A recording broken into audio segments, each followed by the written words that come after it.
All right, here we go. How to adjust the water pressure on a Sany 32-meter concrete pump. Right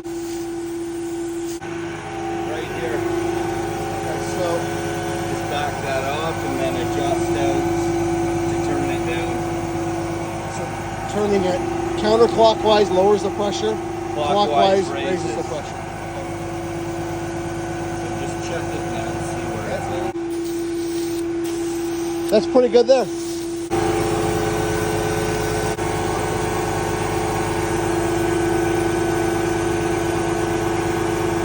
3 mil hex and 12 mil wrench. So to recap, switch your water on, look for the valve with the handle down, remove the cap right here.